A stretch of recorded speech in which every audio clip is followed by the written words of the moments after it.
નમસ્કાર દર્શક મિત્રો, @ગુજરાતમાં આપનું સ્વાગત છે। દક્ષિણ ગુજરાતમાં છૂટાછવાયા વરસાદી ઝાપટા અને ઉત્તર ગુજરાત સૌરાષ્ટ્રમાં સૂકા હવામાનનો અનુભવ થયા બાદ હવે રાજ્યમાં આગામી દિવસોમાં વરસાદનો બીજો રાઉન્ડ શરૂ થવાની સંભાવના છે।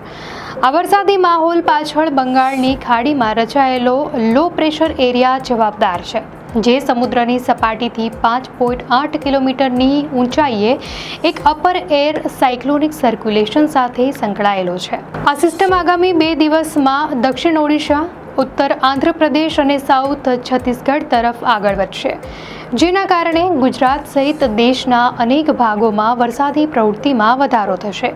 આ ઉપરાંત ઉત્તર પૂર્વ અરબી સમુદ્ર પર પણ એક સાયક્લોનિક સર્ક્યુલેશનની રચના થઈ છે, જે મોન્સૂન ટ્રફ સાથે મળીને રાજ્યમાં વરસાદ લાવશે। હાલમાં આ મોન્સૂન ટ્રફ અમૃતસર, મુઝફ્ફરનગર, હરદોઈ અને ડાલ્ટનગંજ પરથી પસાર થઈ રહ્યો છે, જે ભેજવાળા પવનોને ગુજરાત તરફ ખેંચી લાવશે। હવામાન વિભાગ અનુસાર સુરત, ડાંગ, નવસારી, વલસાડ, તાપી, દમણ, દાદરા અને નગર હવેલીમાં કેટલાક સ્થળોએ ભારે વરસાદની આગાહી છે।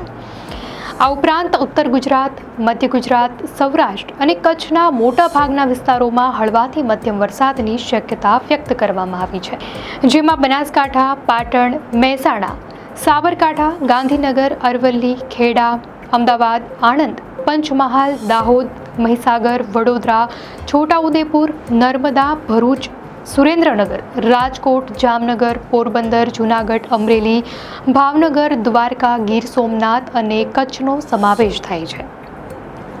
આ દરમિયાન પવનની ગતિ 30થી 40 કિલોમીટર પ્રતિ કલાક રહેવાની પણ સંભાવના વ્યક્ત કરાઈ છે, જે વાતાવરણને ખુશનુમા બનાવશે। સોમવાર 15 સપ્ટેમ્બરના રોજ પણ વરસાદનું જોર યથાવત રહેશે, તો છોટાઉદેપુર, નર્મદા, સુરત, ડાંગ, નવસારી, વલસાડ, તાપી, દમણ અને દાદરા નગર હવેલીમાં છૂટાછવાયા સ્થળોએ ભારે વરસાદ પડવાની સંભાવના છે, જ્યારે રાજ્યના અન્ય ભાગોમાં હળવો વરસાદ ચાલુ રહેશે। તો મંગળવારે પણ નવસારી, વલસાડ, દમણ અને દાદરા નગર હવેલીમાં ભારે વરસાદની આગાહી છે, જ્યારે બાકીના વિસ્તારોમાં હળવા ઝાપટા ચાલુ રહેશે।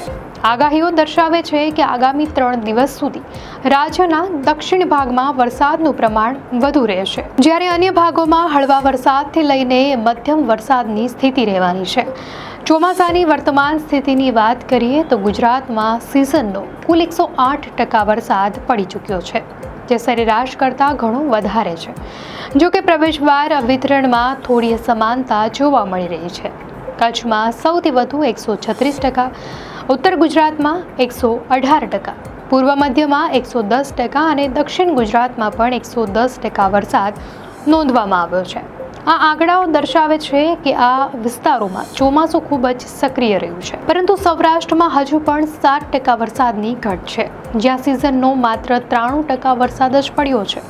રાજ્યના જળાશયોની સ્થિતિ પણ ઘણી સારી છે। કુલ 207 ડેમમાંથી 109 ડેમ છલકાઈ ગયા છે।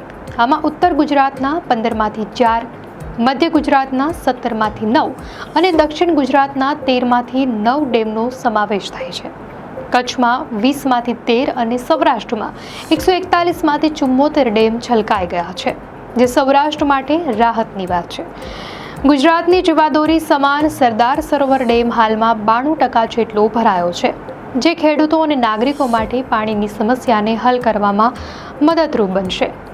એકંદરે આ ચોમાસું રાજ્યના મોટાભાગના વિસ્તારો માટે ખૂબ જ ફાયદાકારક સાબિત થયું છે અને આગામી વરસાદી રાઉન્ડ સૌરાષ્ટ્રમાં રહેલી ઘટને પણ પૂરી કરી શકે છે। દર્શક મિત્રો, જો આપને આ માહિતી સારી લાગી હોય તો વિડીયોને લાઇક કરો અને ચેનલને સબસ્ક્રાઇબ કરો।